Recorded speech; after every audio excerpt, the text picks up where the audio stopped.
Right, so our next topic is William Dafoe. And, Willie D! Yeah, big old Willie D. And he wants to play a Joker imposter opposite Joaquin Phoenix's Joker. Yeah. Now, before we get into the story, I think we've all said on this show at some point that if there was anyone that we could see playing the Joker, it's William Dafoe. It's William Dafoe that hasn't played. You know what? I'd never actually said it, but until reading the story, for some reason it never came to my mind. It made so much sense. But when I looked at that picture, I was like, why have I never thought of this? Yeah, we said it. We said it before, didn't we? Yeah, we have. Like copycat killer, basically. Yeah. Like, that's what he would be. I mean, you just have to watch him play Green Goblin to realise he can do Joker so easily. No one plays Psychotic. Yeah. He plays deranged. Yeah. I think he would kill it. That would be mad. He looks like, when you refer, he looks like the Joker. Yeah. Pretty much. Because, like, every actor that's played him so far, like, even when Leto needed the makeup, you wouldn't really need makeup too much for him. No. Just a couple dashes. There's something about the way that he's drawn in with his cheekbones, the structure, the way his lips move out. He's naturally got that very sinister look about him. You know? Well, this comes to us via Variety. Okay. So it says William Dafoe is a staple of comic book movie history thanks to his Spider-Man role as Green Goblin, which he recently reprised to rave reviews in Marvel's record-breaking Spider-Man No Way Home. If Dafoe has his way, Green Goblin might not be his only comic book movie villain. Speaking to British GQ, the Oscar-nominated Dafoe revealed he does not want to play the infamous Batman villain, but rather a man who is a Joker imposter in a movie. Such a role would allow Dafoe to come face to face with the real Joker, most recently played by Joaquin Phoenix in an Oscar-winning performance. There is something, they're quoting him here, there is something interesting about, like, if there was a Joker imposter, Dafoe said.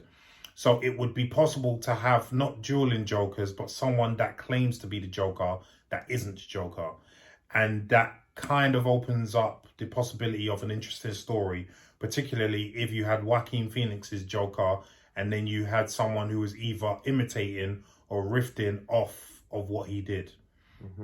Dafoe added, I fantasized about that, but other than that, I am not talking to anyone about it. You're the first one.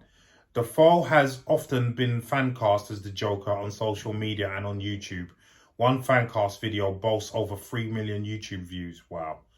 The iconic villain has been played on screen by the likes of Jack Nicholson, Jared Leto, Heath Ledger, and Joaquin Phoenix. Who was the original back in the 70s? Oh, Cesar Romero. That's it. Yeah. The latter two actors won Academy Awards for their performances.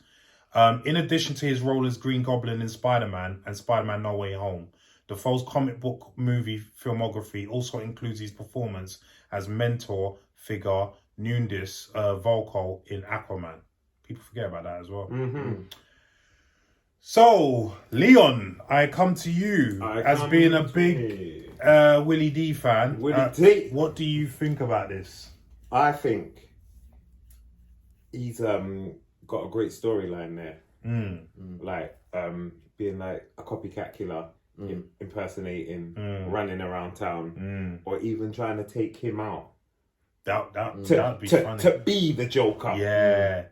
You know what I mean? Because right now they don't know who the Joker is, do they? You should hit up Warner Brothers. That's what I'm saying. so, and then it becomes more about them two going after each other. Yeah. Batman's in there somewhere, but it could be Joker versus Joker. Yeah. And I think them two characters could pull it off.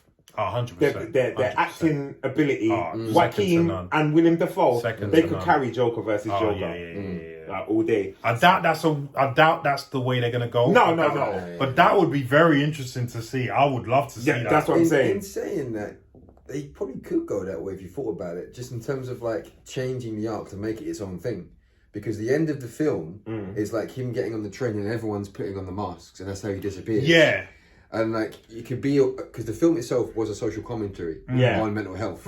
Yeah. It could be literally like someone else out there in society going, okay, I'm taking over now. Well, that is what everyone speculated would happen in the next Joker, because simply from a view of Joaquin looks too old.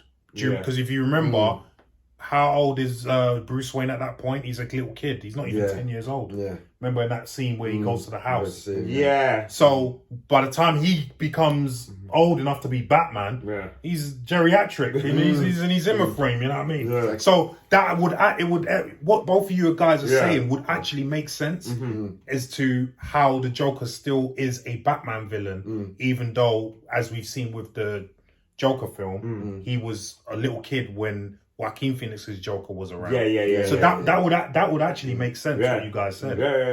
Will they go down that route? I hope so. No, I hope so. Let's write the script and take it to them. Where's Kevin Feige? Get him on the phone. No. That's not like I'm not fighting. DC. Who the Japanese guy. Well, I'm sure sorry. Kevin Feige's got the number to my man. So Kevin. I'll text Kevin. Yeah. Kev, link me up with DC, with the DC boys.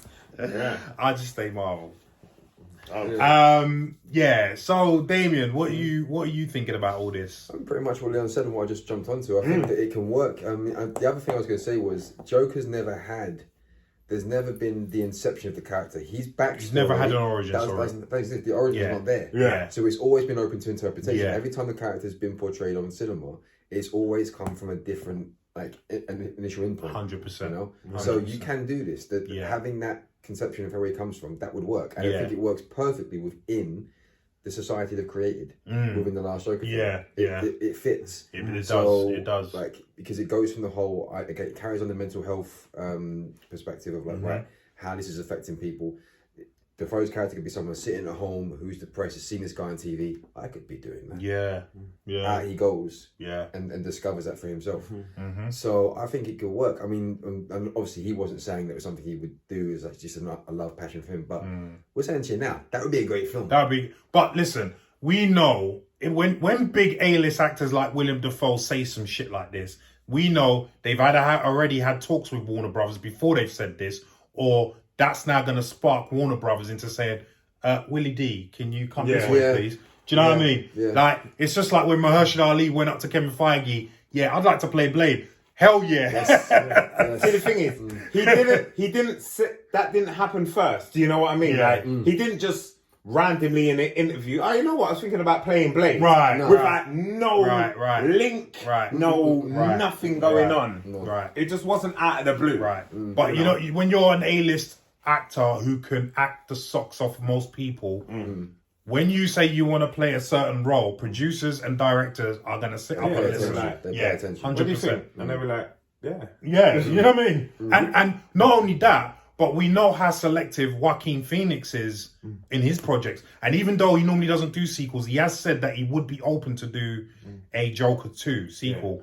And with Willie D coming on board, he'd definitely be he would definitely be in. He'd love that. I mean, two acting greats doing their thing. That would make magic. That would be cinematic magic. Yeah, you know what I mean? It would be. So, I echo what you two are saying, man. I think this will be a goer, and I really hope they do pick him up on this, and because it'd be great to see him and Joaquin Phoenix on screen. I mean, if this article gets traction, then they'll definitely it'll come on the radar. If it hasn't already, because we said, you know, hashtag William Dafoe and Joker.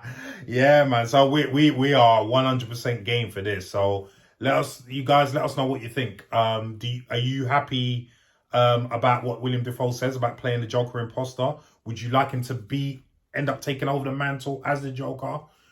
Do you like these two ideas about? Do you share the enthusiasm? Yeah, or do you not? About Joker versus Joker? Let us know in the comments down below what you think.